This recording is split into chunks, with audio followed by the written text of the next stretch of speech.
Chapter 011. If heaven had feelings, it too would age. I'll give bro Harlan one more second. The lightweight power arm. Its durability dwindled to a mere 130 points. A modified Type 73 Wasp pistol, a Wright N9 submachine gun, and 15 magazines. This was Harlan's entire arsenal, compared to the heavily armed Night Owl squad. It was pathetically meager, a stark reminder of his dire straits. Bang! The sniper rifle roared again. A searing bullet ripped through the tree trunk he was using as cover. Narrowly missing him, Harlan cursed inwardly. The enemy had night vision. He could only pinpoint their location by the muzzle flashes. The sniper rifle was too powerful. At his current health, 3 hits and he'd be 6 feet under. 18 free attribute points remained. Harlan didn't hesitate. 14 points into endurance. 4 into strength. Endurance for survival, strength to ensure a crushing blow against the Night Owl agents. He'd realized direct firefights were playing to his weaknesses. Close quarters combat, though perilous, offered his only chance. Escape was futile in this situation. It would only expose vulnerabilities. The enemy had night vision. His only way out was to eliminate them all. Strength surged to 29 points. Combined with the mechanical arms plus 10 strength bonus, it guaranteed a strength advantage. Endurance hit 36, pushing his health to 460. The added points instantly bolstered his HP, granting him an extra 140 points, crucial. He'd regained some health during his escape, bringing him close to 400 HP. His condition was manageable for now. Harlan had observed the Night Owl squad for a moment. To prevent his escape, they'd formed a fan-shaped encirclement. But their spacing wasn't tightly coordinated. Sparse enemy formation plus forest environment plus darkness equals a 5 to 8 second support interval. He had a mere few seconds for close combat. Failure to neutralize his target instantly would spell disaster. He'd eliminated numerous enemies in the base. Adding to his previous reserves, he had a total of 116. 000 experience points, a do-or-die gamble, no room for hesitation. He poured all his experience into combat skills. Skill, grappling has been raised to LV5. Increased parry counter rate by 7%, unarmed attack power by 10%. Skill, basic combat has been raised to LV8. Increased unarmed attack power by 8%. System notification. Basic combat has reached LV8, grappling has exceeded LV3. Please choose one of the following advanced skills. Special combat, Jujutsu, Iron Fist, Special combat, emphasized burst damage. Assassination and weapon proficiency. Jujutsu focused on grappling and subduing. Iron Fist boosted punching and kicking power and resilience. 3 distinct paths of development. Harlan urgently needed burst damage. System notification. You have acquired advanced skill. Special combat LV1. Increased melee crit rate by 6%, unarmed attack power by 4%. Experience points vanished. Melee attack power jumped by nearly 15%. Harlan's combat prowess surged. He felt an instinctive grasp of various combat techniques. Fluid and practiced. Pity I lack a Kai utilizing combat active skill, Harlan lamented silently. Mechanical classes had few early active skills, making it hard to leverage Kai effectively. Attribute bonuses weren't Kai's primary function. Its true purpose lay in active skills. Consuming stamina allowed for rapid Kai recovery, aligning with the concept of Kai extracted from cells. When to use skills, when to recover Kai, how to maximize stamina and Kai efficiency. These were the micromanagement details that separated experts from novices. Harlan donned the lightweight power arm, becoming a coiled panther. He took deep breaths, filling his lungs. Oxygen flooded his alveoli, entering his bloodstream, permeating cell membranes, saturating red blood cells. He was pushing his body to its peak state. The next instant, Harlan's legs exploded with force. He launched himself like a cheetah, lunging towards his chosen target. the night owl agent on the far left flank, closest to him, as he burst forward. Gunfire erupted. 6 Jason submachine guns unleashed a barrage, tracking his movement, tearing up chunks of earth. The forest was his shield. Harlan raised his mechanical arm, deflecting bullets, weaving through trees. His other hand gripped the submachine gun, firing back, suppressing the Night Owl squad's firepower. The faint, acrid smell of burning propellant filled his nostrils. 3 seconds. Harlan reached his target, swinging the submachine gun like a club, smashing into the Night Owl agent's rifle. Deflecting its aim, the mechanical arm struck with brutal force, slamming into the agent's hastily raised arms. A crack of bone echoed, arm bones and metal colliding. The former clearly losing. The Night Owl agent, gritting his teeth against the pain, drew a pistol, aiming it at Harlan's head. But Harlan's agility was no mere stat. Lightning reflexes. He clamped his steel hand around the muzzle. Bang! A muffled thud. The bullet was trapped in his grip. Harlan then used his right arm to clamp down on the agent's gun arm, yanking it under his armpit, disrupting his balance.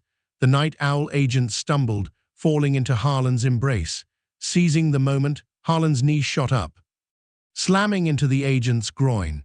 He distinctly felt 2 spherical objects deform under the crushing pressure of his knee. System notification. You have struck a critical hit on the enemy's vital point, inflicting double critical damage. Enemy stunned for 2 seconds. He couldn't see the Night Owl agent's expression behind the tactical goggles, but the scream told him everything. This was a life-or-death struggle. Harlan had no time for scruples about underhanded tactics. Exploiting the agent's stunned state, he unleashed a furious barrage of knee strikes to the groin. Thud, thud, thud, -78, -81, -84, 2 spherical objects bouncing violently. Sorry, brother, I feel your pain. Body armor not being ballistics-proof isn't my design. The enemy's health plummeted. Harlan finished him with a final elbow strike from his mechanical arm, crushing the agent's fragile throat. The Night Owl agent slumped to the ground, a pungent stench filling the air, likely a cocktail of bodily fluids in his pants. Harlan had no time to savor the victory. A searing pain ripped through his back. He instantly dropped to the ground, dragging the corpse behind a large tree. System notification. You have been hit in the back by an SWP sniper rifle, taking 68 damage. System notification. You have sustained a large-caliber gunshot wound, entering a moderate bleeding state, losing 3 health per second for 15 seconds. Please bandage the wound immediately. Enemies swarming. No time for bandages. Harlan's face paled with pain. That single shot had cleaved off a chunk of his health. Devastating firepower. Damn it! The remaining 5 Night Owl agents were clearly enraged by Harlan's brazen kill. They quickly converged, guns blazing, maintaining suppressive fire, sending splinters flying from the trees. Harlan couldn't even risk peeking out.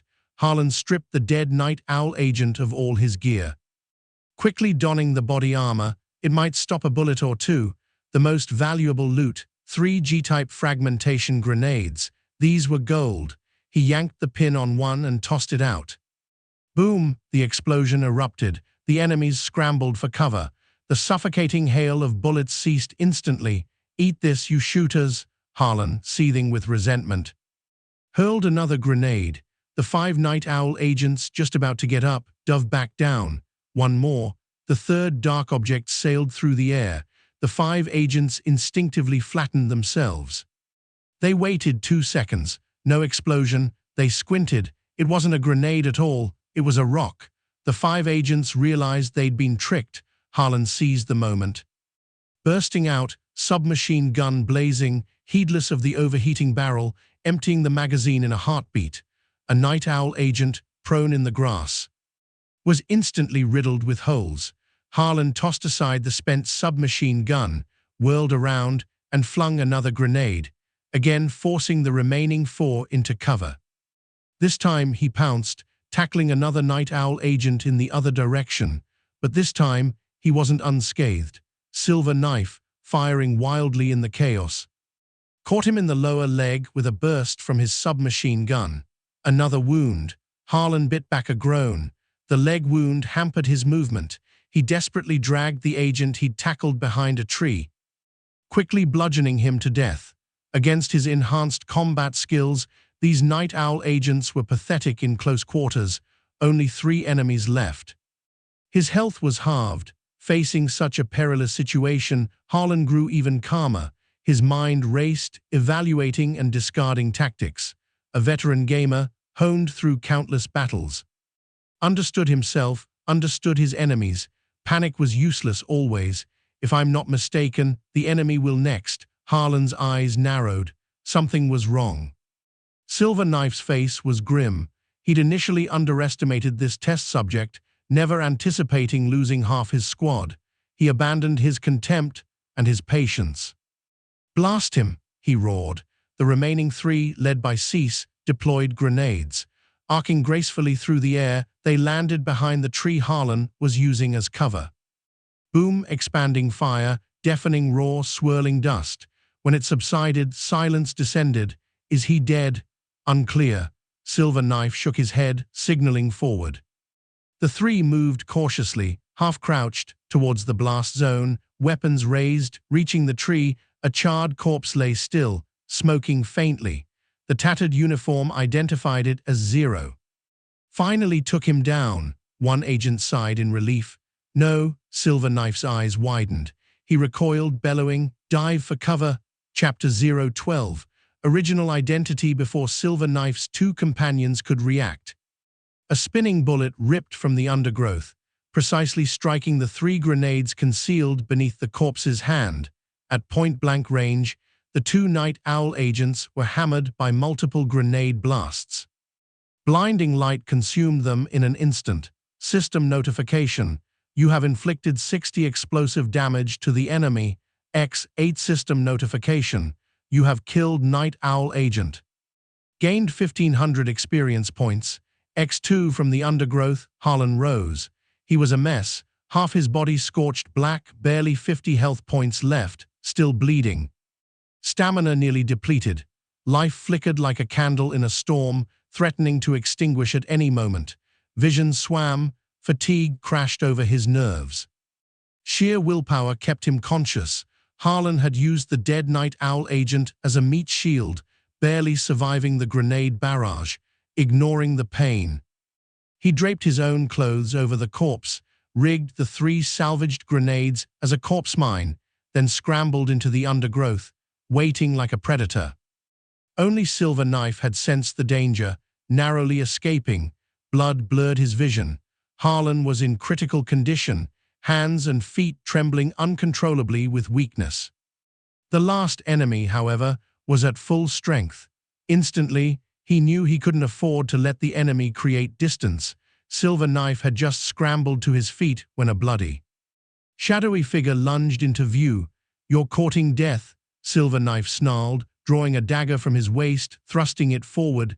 Clang, helicopter searchlights sliced through the forest. A Black Harrier helicopter lowered a rope ladder. Hella descended, landing on the ground. The area was riddled with bullet holes and blast craters. A fierce battle had clearly taken place. The first response team of test subjects arrived, collecting scattered bloodstains. Number 1's face was ashen, fists clenched, utterly silent.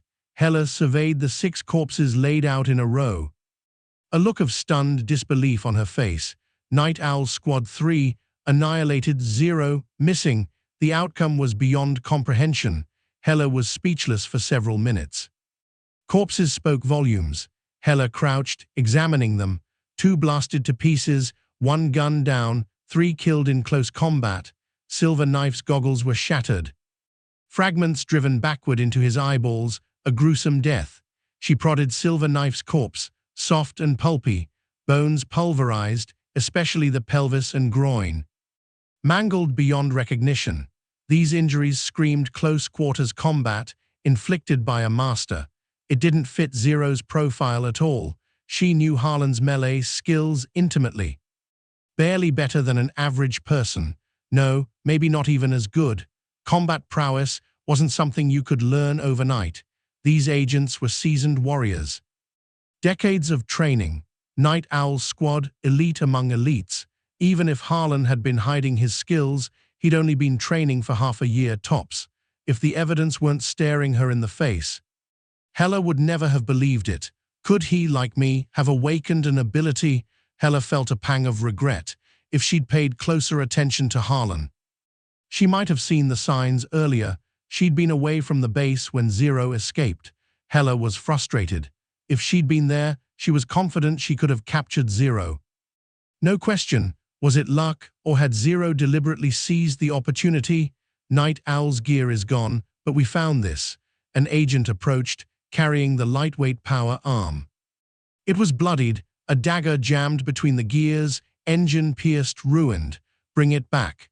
A day later, a flood of Sprout Organization personnel descended on the base.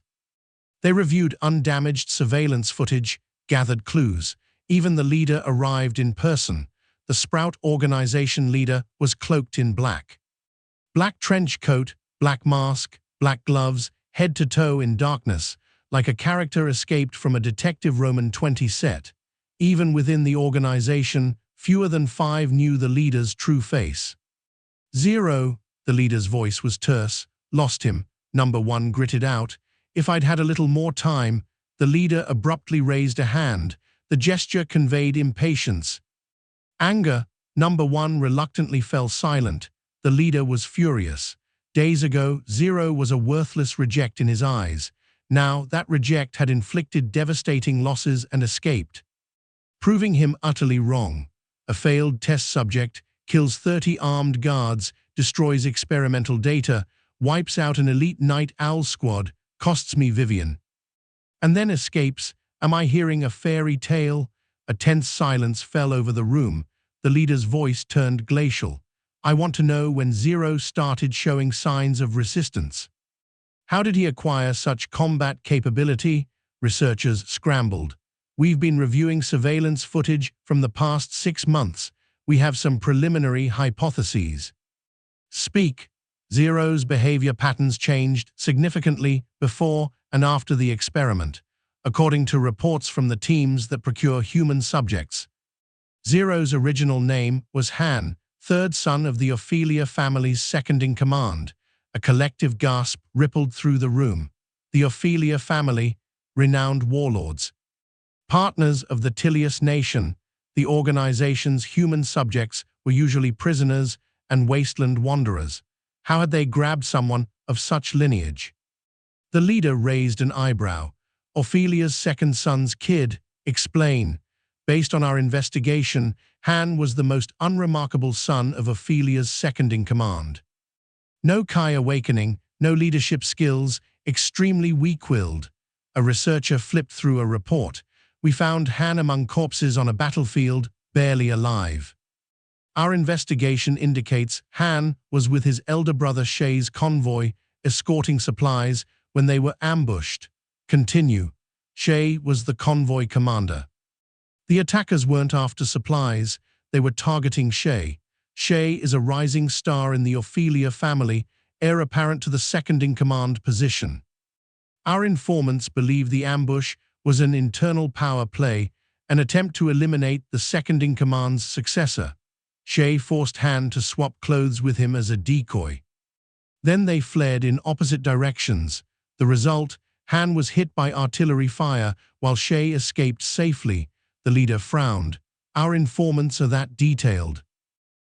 Shay hasn't concealed the details, including forcing Han to act as bait. He's brazen about it. Han's death didn't trigger any family backlash against Shay. Ophelia's second-in-command's exact words were, as long as Shay is safe, that's all that matters. As you know, the Ophelia family values strength above all else. Han was expendable. His siblings apparently didn't care about his death. Then, we discovered Han, still clinging to life by chance. Original Han's life and death, like a ripple in the vast ocean, went unnoticed. In the Ophelia family's eyes, trading a useless younger son for the survival of a capable heir was acceptable. Benefit outweighed sentimentality. Harlan had no memory of this. When he transmigrated, original Han's memories had been violently purged by the Sprout organization. The leader sneered. Weakness is sin. The incompetent are not worth pitying. I need to know what's happening with him now. A researcher spoke. We hypothesized the Valkyrie experiment triggered a mutation in Zero. Effects beyond our wildest expectations. He gained not just mechanical aptitude, but possibly extraordinary intelligence. Zero's 6-month period of harmlessness. 90% chance it was all an act. He started planning his escape 6 months ago. Heller interjected. You're saying the mind wipe was ineffective? Likely, yes. Heller's expression turned frustrated. The researcher continued, ask yourself, why would a human subject whose memory we've purged suddenly develop resistance? Escape intent. Only one possibility. The experiment restored his memories, but investigation shows original Zero lacked exceptional abilities. Such cunning. Ruthlessness. It suggests he not only recovered memories, but awakened some strange persona. It's the most logical explanation. You can guarantee this. The leader's tone was cold. No, the researcher's mouth went dry. Who knew what Zero truly was? This was just the most plausible guess. Number one couldn't help but say. Could it be luck? The leader fixed him with a withering stare, as if saying, can you replicate Zero's feats through luck? If so, you can have my position. Oh, right. The guards recovered the exoskeleton arm Zero used. The researcher consulted the report, exclaiming in surprise, crude technically, but innovative. Zero's combat ability likely stemmed largely from this arm. Weapons development is eager to imitate and improve it. Of course, that requires significant funding. Weapons department is requesting an allocation. Finally, some good news. The leader's mood improved slightly. Money is no object as long as they deliver a working product. The researcher nodded, returning to the main point. Regardless of the cause, Zero's flawless 6-month deception, combined with his mechanical aptitude and combat prowess. He is undoubtedly a meticulous, lethally dangerous individual. A chill ran through the room.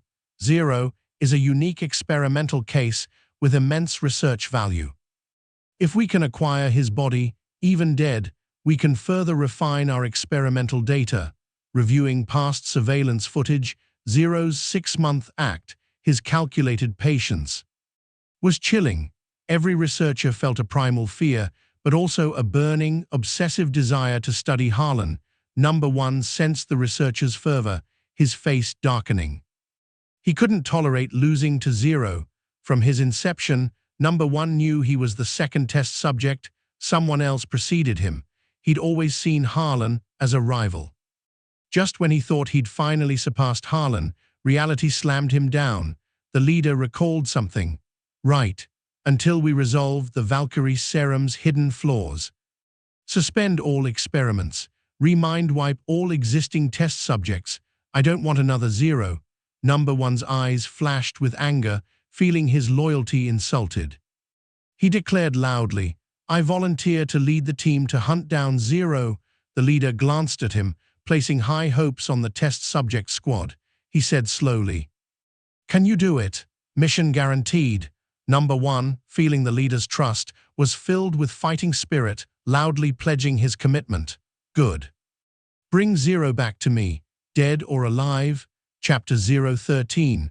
Wanderer's GG Land sunlight filtered through the forest canopy, dappling the ground with light and shadow. A hand pushed aside a thicket of bushes, revealing a haggard face. 7 days of escape. Harlan had endured 7 days of jungle living. Military rations and water were gone. His backpack held only the gear scavenged from the Night Owl squad. He'd sacrificed the lightweight power arm, jamming Silver Knife's dagger, sealing his fate. What followed was inevitable. Even with a sliver of health left, he could easily crush the melee-challenged Silver Knife. A face-to-face confrontation was an automatic win. Even the most pessimistic predictions couldn't have foreseen a loss. Anyway, he had the blueprints and the materials to rebuild the arm. No heartbreak there. For a mechanic class, Equipment damage in combat was routine, jungle medical care was non-existent. Luckily, his endurance stat was high enough, no fear of wound infections. Enduring the pain, he dug out the bullets, wounds slowly healed. The sniper shot was trickier, lodged in a scapular fissure. Digging it out left Harlan gasping for breath for half an hour. The legendary Guan Yu nonchalantly undergoing bone-scraping surgery while playing Go. Harlan felt zero connection. Lady Luck smiled upon him. No encounters with ferocious beasts. The few long-eared rabbits he'd stumbled upon ended up in his belly. Sea Blue Star's fauna was notoriously dangerous, some even sentient, historically. They'd attacked cities multiple times. Powerful beasts like the whale elephant, amphibious behemoths dozens of meters long, immune to gunfire, capable of single-handedly destroying cities. Harlan remembered Sea Blue Star's map, but without knowing his current location, it was useless. He could only follow the sun's rising path, like Kuafu chasing the sun in ancient myth. Nights were spent in trees, insects buzzing him awake 7 or 8 times. Compared to Night City's noise pollution, these insects were a different kind of torment. Mosquitoes, he realized, were the world's most irritating creatures, bar none. When will I ever get out of this forest? Harlan gasped for breath. Then, in the distance, a settlement appeared. Fences and sharpened stakes of wood, concrete, and scrap metal formed a crude perimeter defense. Simple precautions. Dozens of felt tents dotted the interior, wisps of smoke rising, clearly a wanderer settlement, common on Sea Blue Star. Harlan's spirits lifted. He desperately needed supplies. Drawn closer, Harlan's face instantly changed. He recoiled sharply. The ground before him churned, a coarse rope net erupting from the earth. Thin metal blades glinted in the mesh. A deadly blade net trap. Luckily, he'd reacted fast. Otherwise, he'd be riddled with holes. Damn, he dodged it. A lanky youth emerged from behind a tree. Clad in a wanderer's garb of mixed animal hides, he eyed Harlan with malice, brandishing a homemade shotgun, aiming it at Harlan's head. Arrogantly, he barked. "Freeze, don't move." The youth was clearly a settlement resident. Harlan wanted no trouble. Raising his hands, he said, "Just passing through, passing through." The youth's gaze landed on Harlan's bulging bag. Greed flared in his eyes. "What's in your bag? Hand it all over." Harlan sighed inwardly. Just his luck. A robbery attempt. No wonder the blade net trap was man-sized. It was for catching people. In this chaotic world, lives were cheap. Most wanderers were outcasts. Rejects of the 6 nations. The harsh wilderness-bred hyena-like greed, murder and resource-grabbing were commonplace. "Deaf," I said, "hand it over." The youth approached menacingly, jamming the homemade shotgun against Harlan's forehead. Seeing this, Harlan knew he had to act. Backpack full of guns and ammo, all Sprout organization issue. No way he was showing that. Harlan remained impassive. "Can't understand me? You think I won't blow your brains out?" The youth cocked the shotgun, a feral grin spreading across his face. That's when Harlan moved, lightning fast. His elbow slammed into the youth's chest. The youth screamed, flying backward. Harlan's other hand snatched the homemade shotgun. Crap, ran into a tough guy. The youth clutched his chest, panicked. Scrambling backward, he wanted nothing more than to get away from this monster. Harlan disarmed the blade net trap, pulling out a length of rope. He bound the whimpering youth to a tree, picked up the homemade shotgun, and examined it. Crude craftsmanship. Barrel was bent. One shot, and it had probably explode in his face. Brandishing this thing to rob people, pure idiocy. But it also proved the youth was likely a newbie. All bark, no bite. Seeing Harlan pick up the gun, the youth panicked, begging for mercy. "Be big, brother, I was blind, didn't recognize a mountain when it was in front of me. Please spare me." Harlan slapped him upside the head. "Realizing your mistake now." The youth had zero backbone. He stammered, yes, mistake." "What was your mistake?" The youth hesitated, then cautiously asked, "Should I have brought another gun?" Harlan almost laughed in disbelief. "You're actually pretty funny." "You're a magnanimous man, please, just let me go." The youth's face crumpled. Get lost. I'm not letting you go. Harlan raised the shotgun butt, knocking the youth unconscious with a single blow. He shook his head, helpless. The guy was a settlement resident. He needed to enter the settlement for food and water. He didn't want to kill anyone, causing more trouble. Binding and knocking him out was the best option. Consider yourself lucky, Harlan muttered. Half an hour later, Harlan entered the Wanderer settlement. Residents eyed him warily. The wilderness was dangerous. Wasteland wanderers were clannish, xenophobic. Outsiders were rare but not unheard of. Harlan didn't attract zoo monkey levels of gawking. Wasteland wanderers lived like gypsies, constantly migrating.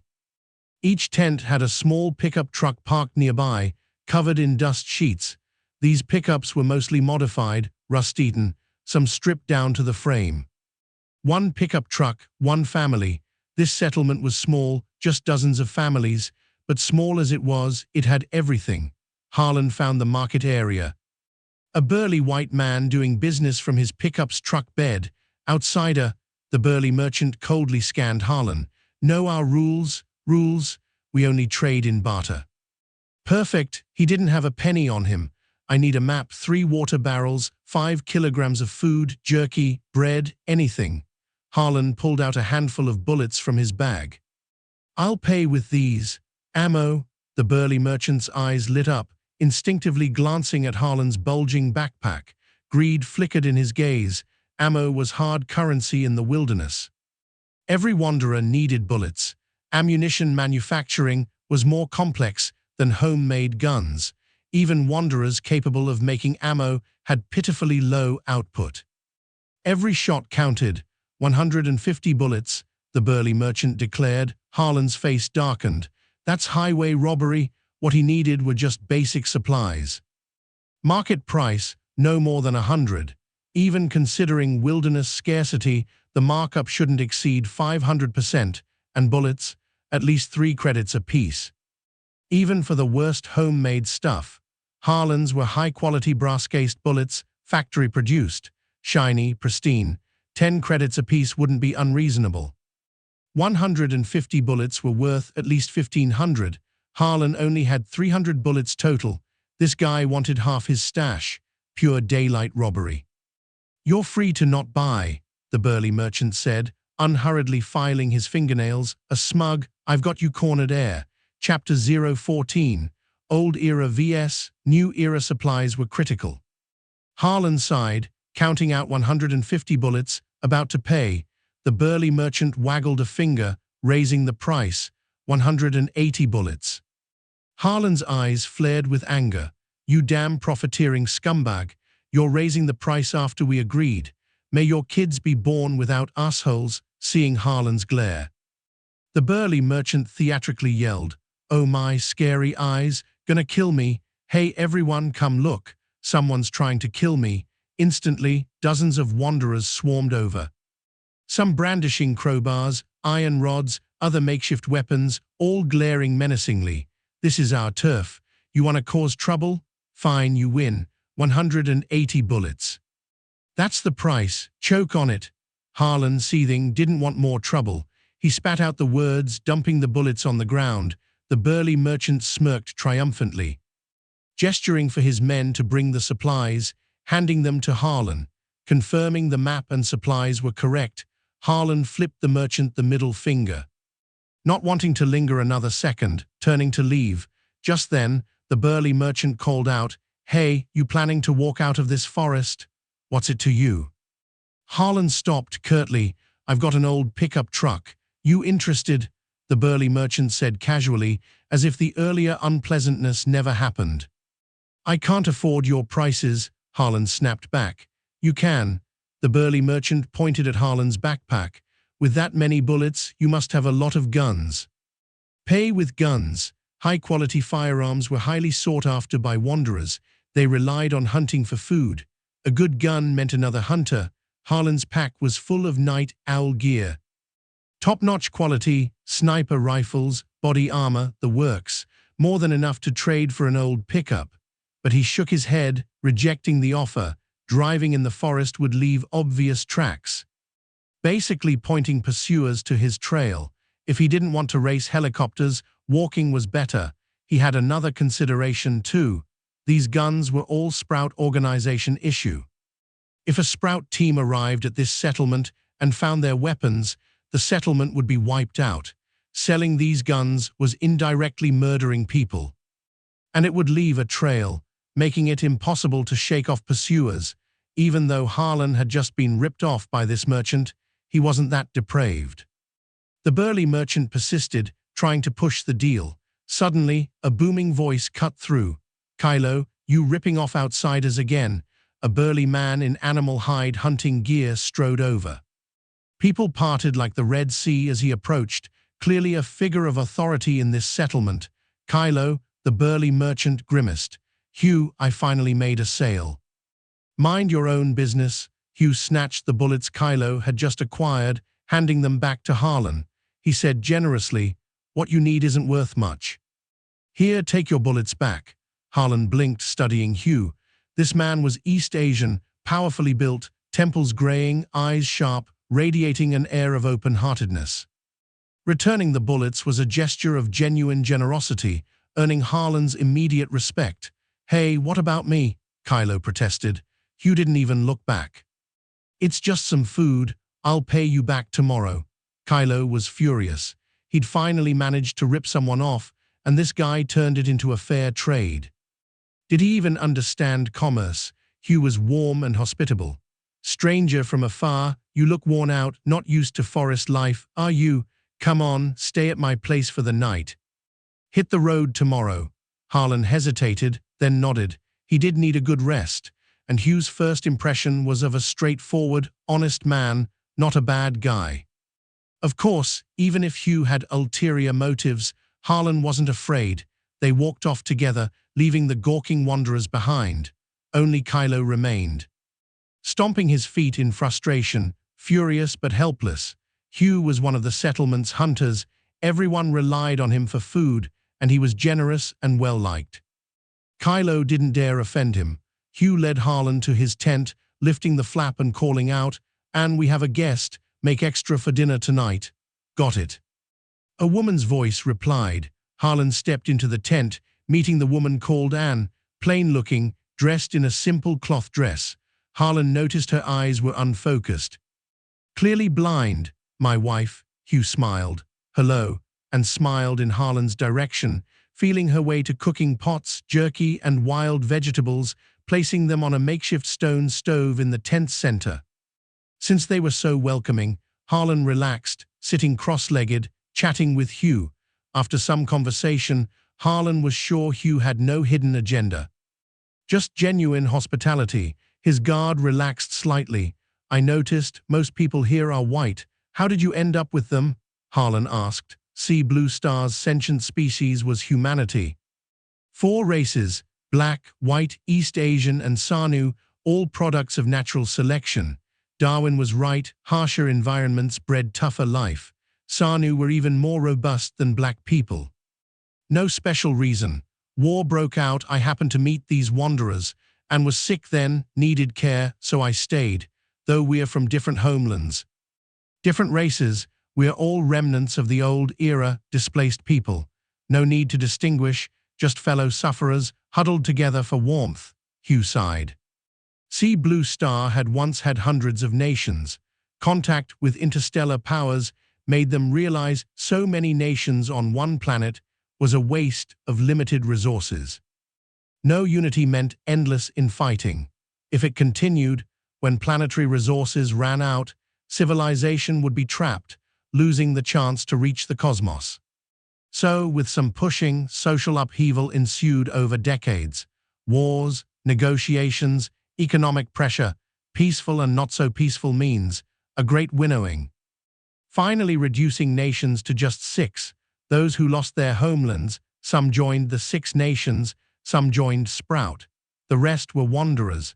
See, Blue Star was in the throes of transitioning from the old era to the new.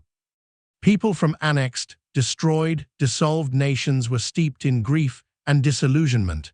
Everyone wished their nation had survived, but when the wheels of history decided to move on, Things once deemed indispensable were abandoned to fate, becoming footnotes in history books. Simple examples: the 1990s layoffs in China, countless iron rice bowls shattered. Or China's 5,000-year history, the imperial system lasting millennia until the Republic era. Before that, the emperor's existence was taken as gospel. Or the dark ages of Western medieval religion, civilizational progress was like a mighty river, unstoppable. Everyone, everything, even nations, were just silt and sand swept along by the current. Those with limited power could only vent grief online or in protests, or wallow in past national glory. More radical ones refused Six Nations citizenship, becoming wasteland wanderers living in nomadic settlements. Wanderers made up 30% of the planet's population, and warriors who had once bled and sweated for their nations. They opposed the Six Nations more violently. The Sprout organization was a colossus born from this social climate. Its ideology: overthrow the Six Nations. Unite against common enemies. The undisputed king of the underworld. Maintaining the status quo was easy, but reform always came with pain. Even universally accepted truths were resisted by diehards. Compared to personal gain and social progress, some would always choose the former. After I'm gone, who cares if the world floods? These people usually played the role of resistance on the path of evolution. Selfishness brought tangible benefits, while righteousness was just a vague belief. Selfless people were rare animals. Otherwise, selflessness wouldn't be praised as a virtue. Otherwise, the annual Touching China Awards wouldn't need to exist. They existed to tell people, look, there are still good people in the world, learn from them. Save the organization some trouble, Hugh said. Since the Andia campaign, history's been split in two, the past millennia-old era, now new era. Sometimes I think, what was wrong with the old life, peace and stability? But because of so-called infighting theory, wars started, consequences probably worse than infighting. Besides, even if it was gonna happen, it'd be centuries later. Let future generations worry about future problems. What's it got to do with us? Harlan sighed. Chapter 015. The Steel. Who knows, maybe most people see infighting as slow-boiling frogs. Better short pain than long pain, Harlan shrugged. Andia campaign. The final battle of the Long War, the crucial battle that cemented the Six Nations structure. Andia was a continental plate name. It once held several nations. When war broke out, other continent nations seemed to have an unspoken agreement, collectively making Andia continent the main battlefield, controlling the war's scope. Not wanting war to destroy the entire planet's ecology, countless missiles, tanks, planes bombarded, hundreds of millions died on Andia continent when the war ended. Andia continent was barren, scorched earth, life extinguished, rivers and lakes reeked of corpses, fertile fields and green hills were shrouded in a gloomy yellow haze. Turning into a dead zone, the Six Nations dusted themselves off, leaving behind a mess, completely abandoning Andia continent like heartless scumbags. Now, Andia continent's sparse survivors were filled with bitter hatred for the Six Nations. Harlan noticed the calluses on Hugh's hands. You were a soldier.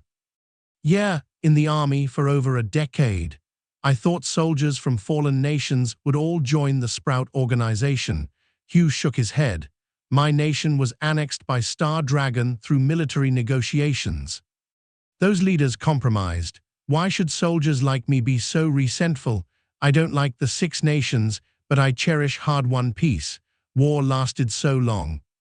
Finally ending, but Sprout suddenly appeared, shouting to overthrow the Six Nations, attracting countless vengeful soldiers to join, wanting to reignite war. Sigh, I'm just a simple man, don't understand Six Nations and Sprout ideologies, don't want to be dragged back into war, and chimed in, yeah, war's too cruel. My eyes were blinded by a dud flashbang that suddenly exploded. Old Who carried me around, finally settling down. Wanderer life is tougher, but better than before.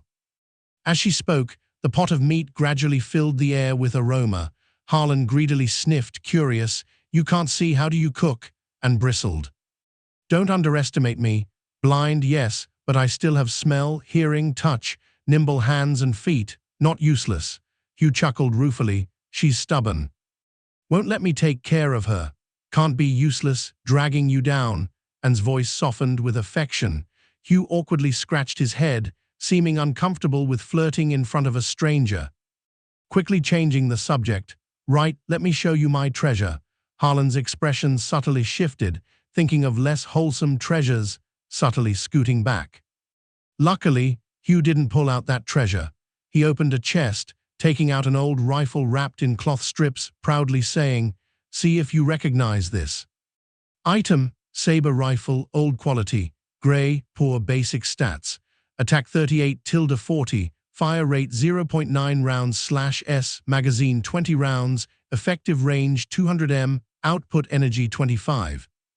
Durability 5/300 stat bonus, agility +1 length, 0.77 m weight, 7.1 pounds additional effect, precision, stable trajectory, minimal wind effect. Note: this weapon has accompanied its owner through many battles. Good gun. Tech genius Harlan's professional instincts kicked in, praising, "Used for years. But still so smooth, barrel long and straight, bullet has enough acceleration distance, muzzle velocity must be powerful, dark and shiny, menacing, imposing.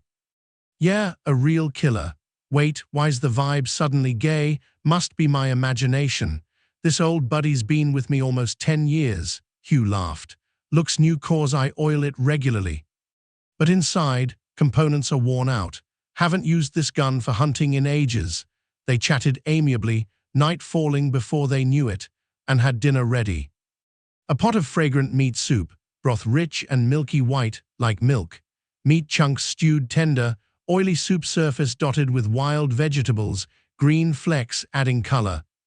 Mouth-watering, the meat aroma, like a seductive sprite, captivated Harlan. He gulped, his stomach, tortured by dry rations for 7 days, rumbled loudly.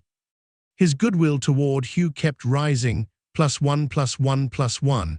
After wolfing down dinner, Hugh invited Harlan to stay the night. Hard to refuse such hospitality, and night travel was indeed unwise. Harlan agreed, using a curtain to create a makeshift room in the tent. Hugh and Anne prepared a bed for him. "Your pack's too big, I'll put it outside." Anne said. Tent space was limited. His makeshift room was tiny, barely fitting a bed. Indeed, no room for the gun-filled backpack. He thought for a moment. Asking Hugh for animal hide, he picked out extra guns from his pack, unloaded all ammo, disassembled triggers, wrapped them tightly in hide, placing them in a corner. He added a precaution, tucking a leaf into the hide wrapping. If the bundle was moved, he'd know the next day. The backpack, now just holding ammo, fit neatly at the bed's end. Harlan loaded a Type 73 Wasp pistol, tucking it under his pillow. Grateful for Hugh's hospitality, but caution was essential. But as soon as Harlan's head hit the pillow, 7 days of pent-up exhaustion exploded. He plunged into deep sleep almost instantly. Hugh heard faint snoring, smiling, shaking his head. He whispered to Anne, "Looks like he's exhausted, don't disturb him," and nodded, quieting her cleaning motions, carrying dishes out of the tent to wash outside. "Uncle." "Uncle, I'm hungry." Flynn burst in, disheveled, face dusty, a swollen lump on his forehead from a blunt force impact. If Harlan were awake, he'd recognize this youth as the guy he'd robbed earlier. Also Hugh's nephew. Hugh frowned. "Where have you been all day?" "Vanished without a word." I went hunting," Flynn stammered, "since his father's death." He'd lived with Hugh, terrified of his uncle. Seeing his nephew's cowering posture, Hugh knew he was lying. Grabbing Flynn's ear, he hissed, low but stern. "You been out causing trouble again. Last time I told you, if you use that broken gun to scare passers-by again, I'll break your legs." Ear twisted, Flynn's eyes teared up. "Feeling wronged. Your nephew here ran into a brick wall today, got beaten, tied to a tree for half a day, starved half to death. I'm the one who suffered." Can't you be reasonable, Uncle? No, Uncle, leave me one leg, Flynn wailed. Which leg you want to keep, left or right? The middle one. Don't even think about it.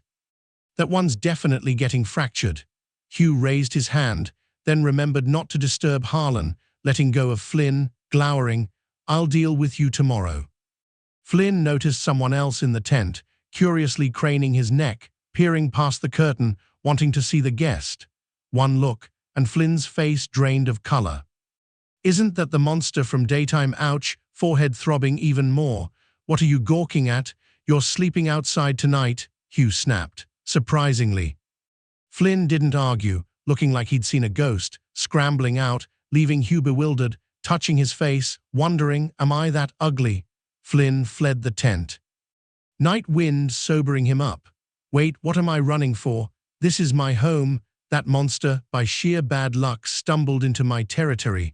Am I just going to let him off that easily? Flynn was about to turn back, but Harlan's image of sending him flying flashed in his mind. He instantly cowered, slamming on the brakes, no guts to confront Harlan.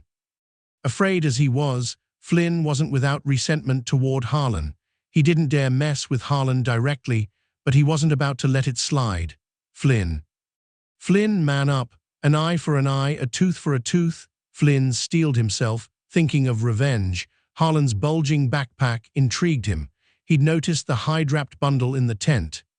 Flynn knew for sure they didn't own anything like that. Must be the monster's luggage. Midnight, utter silence. Everyone in the settlement was asleep. Flynn, waiting patiently, finally moved. Tiptoeing, thief-like, he crept back into the tent, cautiously reaching for the hide bundle. Let's see what you've got. Unwrapping layer after layer of hide, Flynn's eyes widened, almost stumbling backward in shock. Guns, all high-quality guns. Flynn's face lit up with wild joy. Eyes greedy. Jackpot. He desperately wanted to take all the guns, but Harlan's terrifying image flashed in his mind. His courage shrank. If the monster found his luggage missing, he'd definitely kill him. Can't take them all. Flynn was reluctant, biting his lip, picking up 2 Type 73 Wasp pistols. No guts for more. Whatever. Uncle's treating you to a night's stay. Taking 2 guns isn't too much. Flynn reasoned to himself, restoring the hide bundle to its original state, tiptoeing away, just 2 small pistols missing. The monster probably won't notice.